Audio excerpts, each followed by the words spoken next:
Hello, good morning. Welcome to Neo Feminine TV. So today is Thursday, March 22nd, 2018, and today we'll be talking about developing self-confidence and self-worth.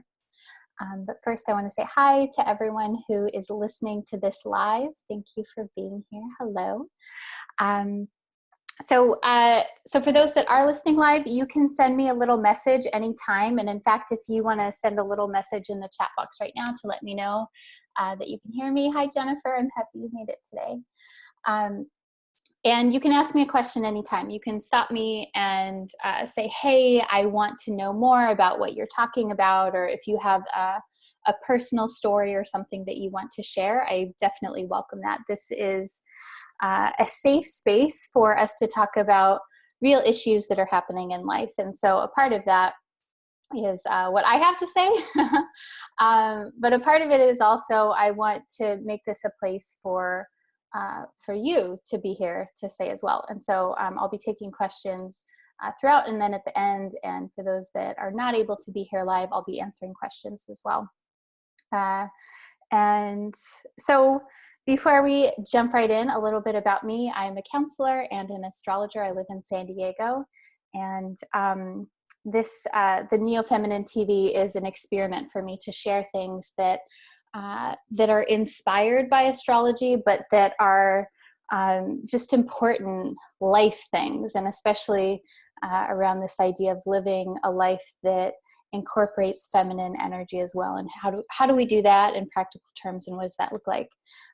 Today, that's going to look like how do we develop self-confidence? How do we develop self-worth? What does that actually look like? And what are some different ways that can happen?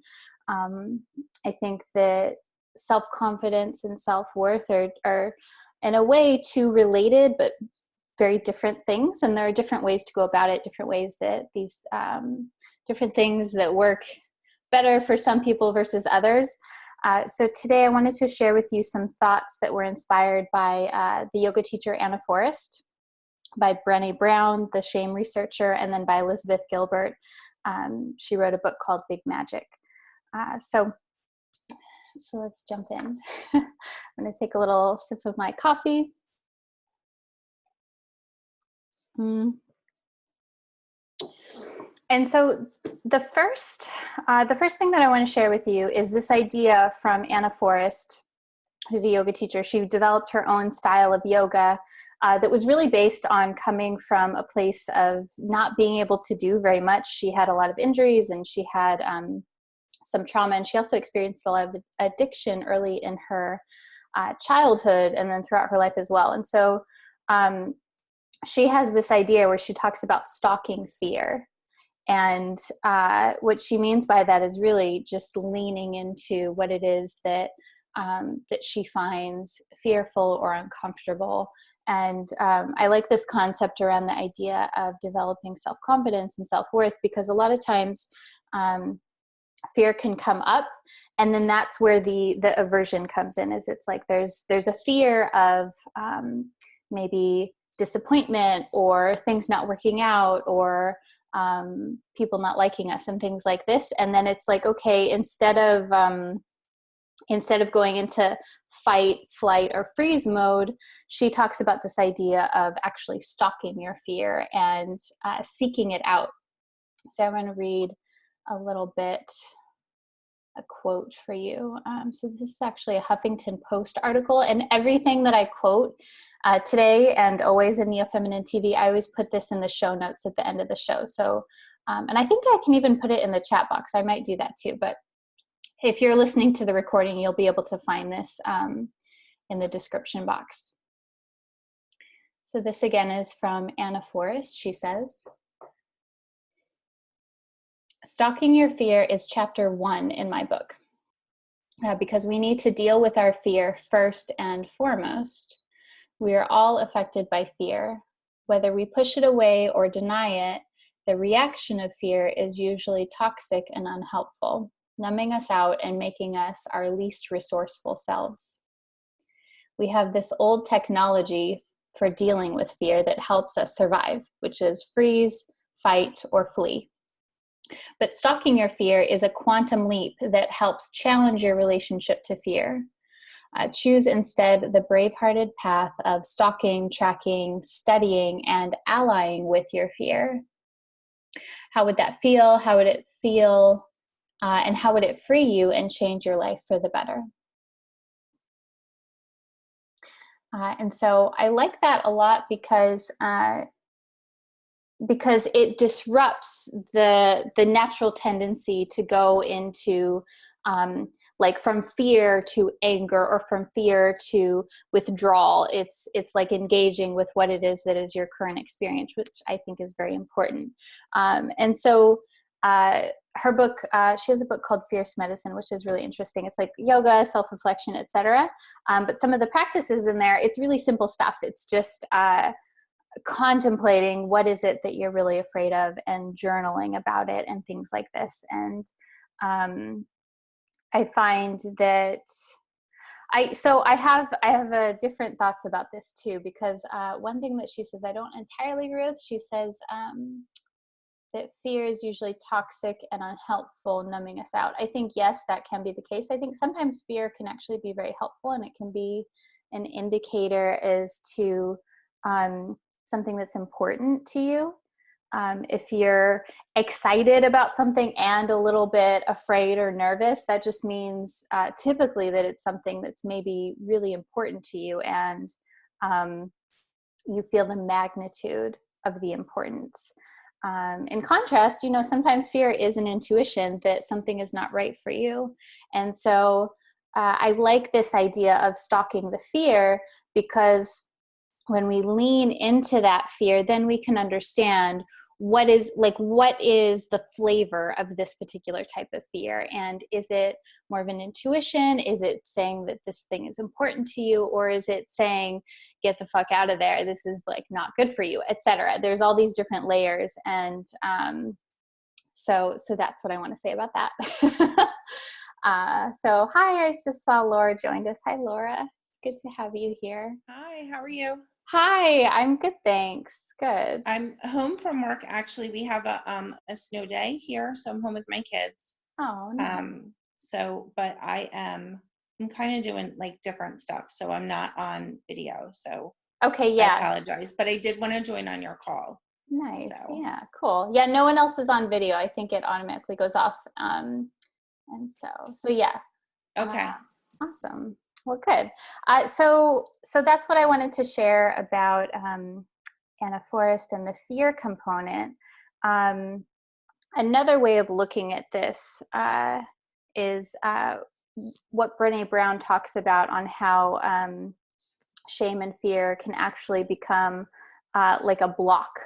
And of course, she's a shame researcher, and so her bent is more around, she really talks about how expectation on what it is that we're supposed to be doing, the point at our lives that we're supposed to be at, the things that we're supposed to be accomplishing, how those can actually block development of self-confidence and self-worth. And so I want to share with you some things that she has to say as well. Did I mark it here? Let's see.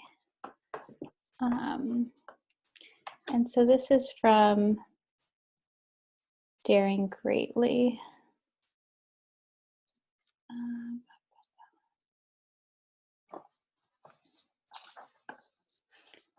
And oh, did I mark it here? No, okay.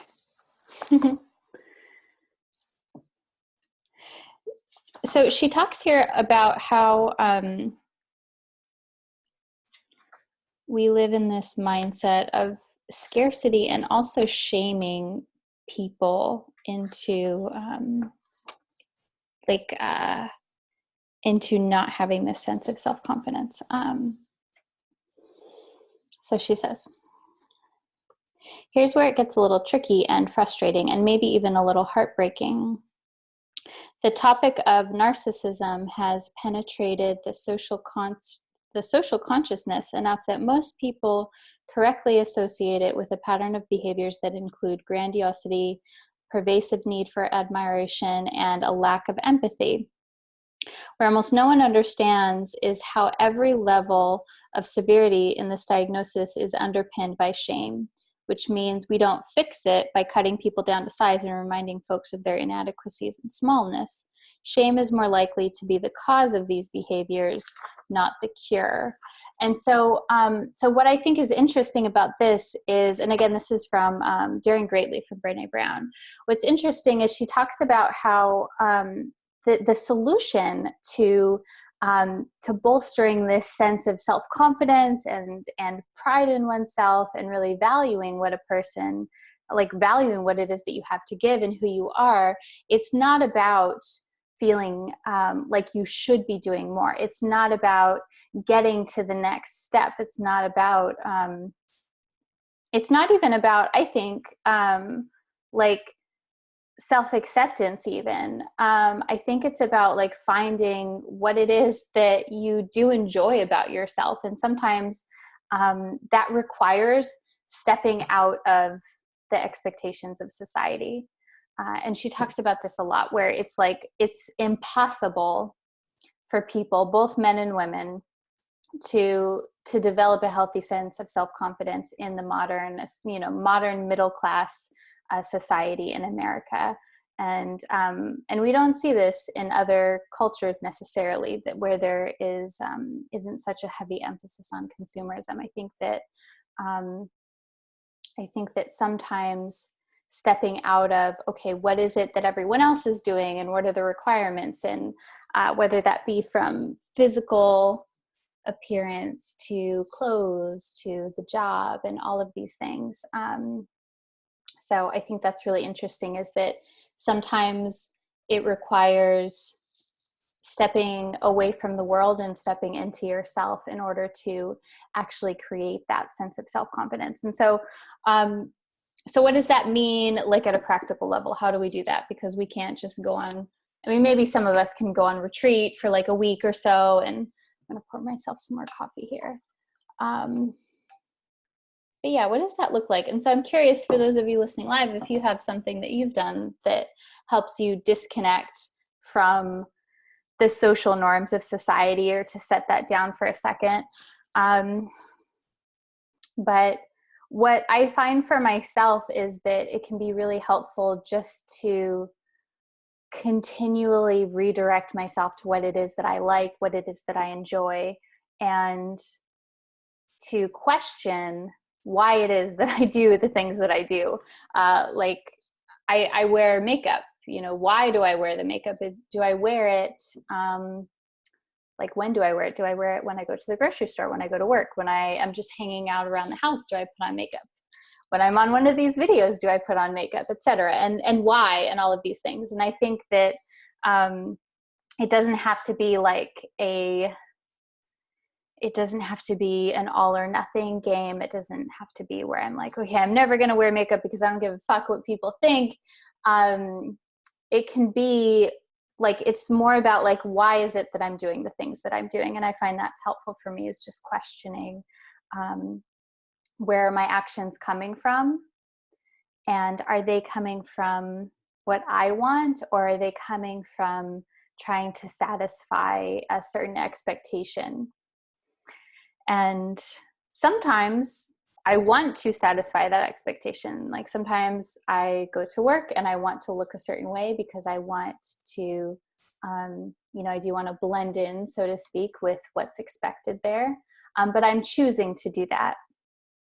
And I think that's the biggest thing, is that it's a choice. And I think that is what creates that sense of the self-confidence, because the self-confidence is really just connecting with yourself and being the one to choose. There's a lot of power in that. And so along those lines, this is actually a good segue to the next concept that I want to talk about, which is Elizabeth Gilbert. She's the author of Eat, Pray, Love, and then more recently she put out a book called Big Magic, which is about creativity. She gave an interesting TED Talk, and again, I'll link this as well. And so in this talk, she's talking about how she had she had gotten great success from Eat, Pray, Love, and she was getting ready to write her next book, to write her next work. And she became just like overwhelmingly petrified of like, oh my gosh, how am I ever going to top the success of Eat, Pray, Love? And how she found herself, even though she had been incredibly successful, plagued by insecurity and doubt. And so I love this so much. I mean, I don't love that she felt that way, but I love that so much because I think that it shows that someone who's been massively successful can still have these feelings of like, oh, like I don't feel like I'm good enough, or what if I'm not good enough? And there's this sense of trepidation. And um, so that to me is another indicator that this idea of self-confidence and self-worth in anything in life, really, it's a constant process, it's a constant evolution, and we'll never entirely rid ourselves of some of the challenges that we have in life, and we just live through them in a different way. And so I like that a lot. uh, let's see. Oh, Jennifer says, I'm reading The Gifts of Imperfection by Brené Brown right now, and it's amazing. I know. I love that book, Jennifer. That is one of her best, I think. She says, I've learned so much about letting go of my fears from her so far. I had a job interview today. Yay! And I was getting dressed and trying to look professional, but also expressing who I am. I kept reminding myself that it's silly to be nervous about wearing too much makeup or doing my hair right. Oh my gosh, Jennifer, that is such a good example. And I hope that the interview went well. I saw your message. I was really excited for you. Yeah, I think that's a really good example of like, how do you, it's a job interview. So you have to be, oh, it went great. You're starting tomorrow. Yay. Oh my gosh. Congratulations. So excited for you. Good. I remember last week you were like getting ready to apply for jobs, right? That was fast. Oh my gosh, good job.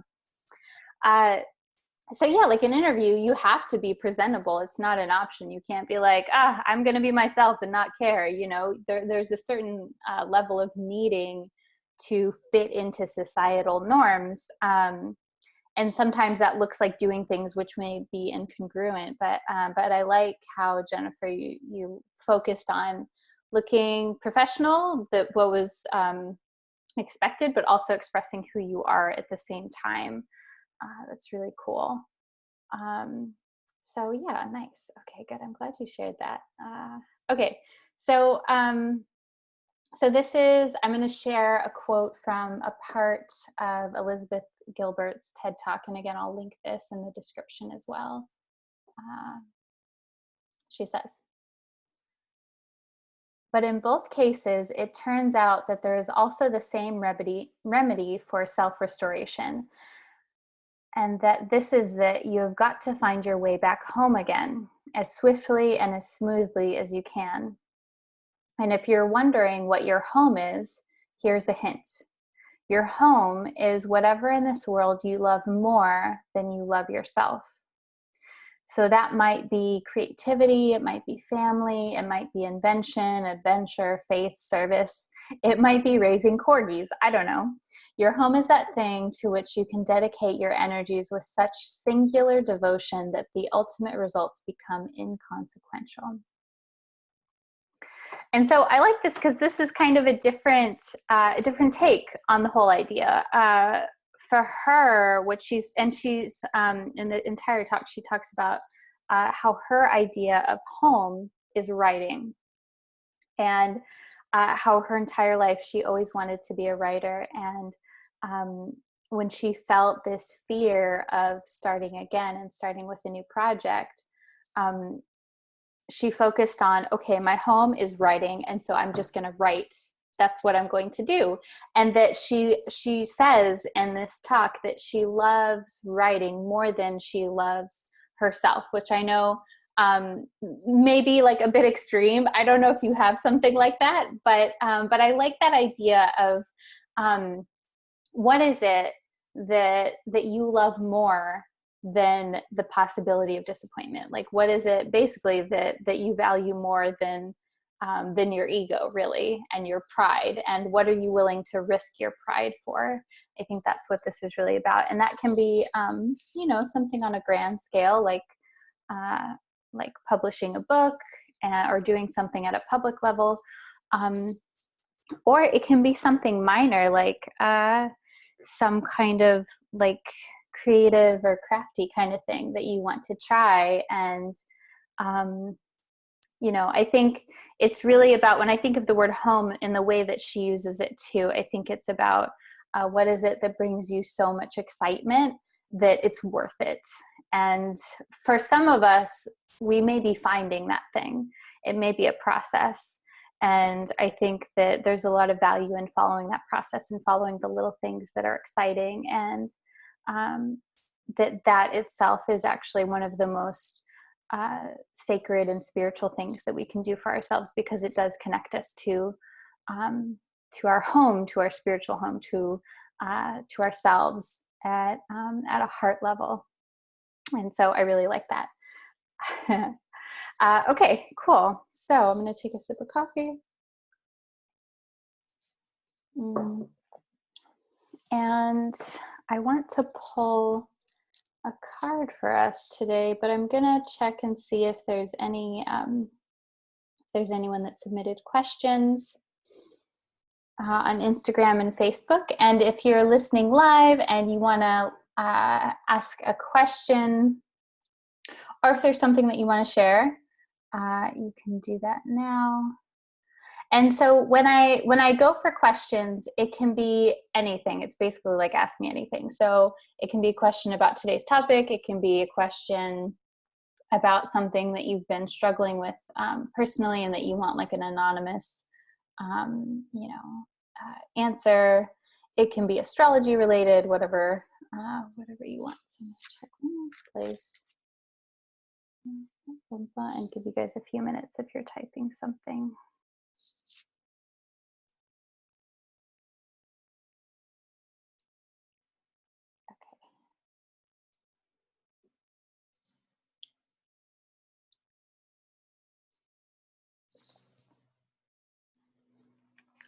Okay, cool. So I'm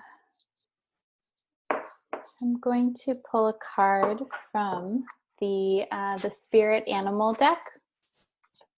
And so this card, so I haven't pulled it yet. I'm going to do it right here while we're here together. And this is a symbol, and it will be just a little guidance for all of us surrounding this topic of self-confidence, self-worth. I think a lot of really what I'm feeling around this topic is that it's so much of connecting with yourself, with your essence, what you want, what you enjoy. And so this is going to be a little guidance card around that. And what I love about animal cards, this animal card deck in particular, is that animals are just another form of symbology. And so when I pulled this card, especially if you're watching the video, you can look at the imagery and just notice what it makes you think of. But even just the animal, what does it make you think of? What do you associate with it?